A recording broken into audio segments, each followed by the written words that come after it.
Welcome to four sides TV. శక్తివంతమైన సౌర తుఫాను భూమిని ఢీకొట్టింది. దీంతో కమ్యూనికేషన్ వ్యవస్థ, పవర్ గ్రిడ్స్ దెబ్బతిన్నాయి. 2 దశాబ్దాల్లో ఇదే శక్తివంతమైన సౌర తుఫానుగా ఆకాశంలో తాస్మానియా నుంచి బ్రిటన్ వరకు కనిపించిన శక్తివంతమైన కాంతితో అది ఎంత బలమైన సౌర తుఫానో తెలుస్తోంది. సౌర తుఫాను ఎందుకు, ఎలా ఏర్పడతాయో తెలుసుకుందాం.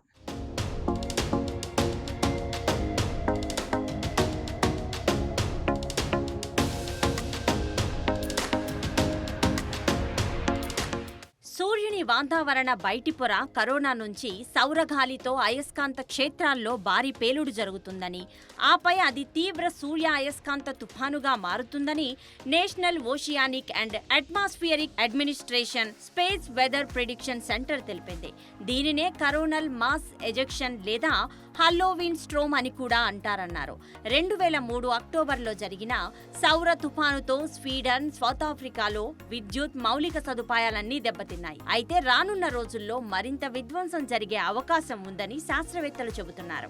ఉత్తర యూరప్, ఆస్ట్రేలియాలో సోషల్ మీడియాలో ఇది అరోరా అనగా గ్రహం బయట నుంచి వచ్చే వెలుగు చిత్రాలను షేర్ చేస్తున్నారు. శాటిలైట్ల ఆపరేటర్లు, ఎయిర్లైన్స్, పవర్ గ్రిడ్ల విషయమై ముందస్తు జాగ్రత్త చర్యలు తీసుకోవాలని, లేకుంటే భూ అయస్కాంత క్షేత్రంలో మార్పులు ఉంటాయని శాస్త్రవేత్తలు హెచ్చరిస్తున్నారు. సూర్యుడిలోని మంటలే కాకుండా సూర్యకిరణాలు కూడా భూమికి చేరాలంటే 8 నిమిషాల సమయం పడుతుంది. సూర్యుడి ఉపరితలంపై సంభవించిన తుఫాన్ల కారణంగా భూమికి 17 రెట్ల పరిణామంలో సూర్యునిపై నల్ల మచ్చ ఏర్పడింది.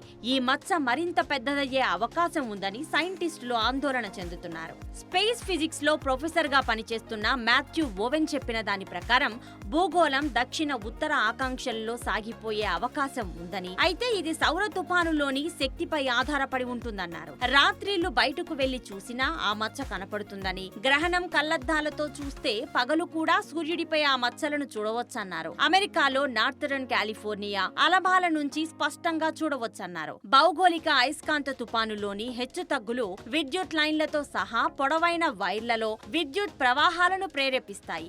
ఇవి బ్లాక్అవుట్లకు దారి తీయవచ్చు. పొడవాటి పైప్ లైన్లు కూడా విద్యుదీకరించబడతాయి. ఇది ఇంజనీరింగ్ సమస్యలకు దారితీస్తాయి. అంతరిక్షంలోని శాటిలైట్లు రేడియేషన్లకు గురై అవి భూమికి చేరుకోలేకపోవచ్చు. నాసా తన వ్యోమగాముల రక్షణకు అత్యంత ప్రాధాన్యమిస్తోంది. అందుకోసం రేడియేషన్ వైపుకు కాకుండా మరొక వైపు నుంచి రావాల్సిందిగా వారిని కోరింది. పావురాలు, ఇతర పక్షులు కూడా ఈ అంతరిక్ష పరిస్థితుల ప్రభావానికి లోనవుతాయి. భౌగోళిక అయస్కాంత తుఫానులో పక్షులు బయటకు వెళ్లవని నాసా జెట్ ప్రొపల్షన్ ల్యాబొరేటరీస్ తెలిపింది. ఫ్లాష్ లైట్లు, బ్యాటరీలు, రేడియోల బ్యాకప్ల కోసం ప్రత్యామ్నాయాలను ఏర్పాటు చేసుకోవాలన్నారు. అత్యంత శక్తివంతమైన భౌగోళిక అయస్కాంత తుఫాను 1859 సెప్టెంబర్లో రికార్డైంది.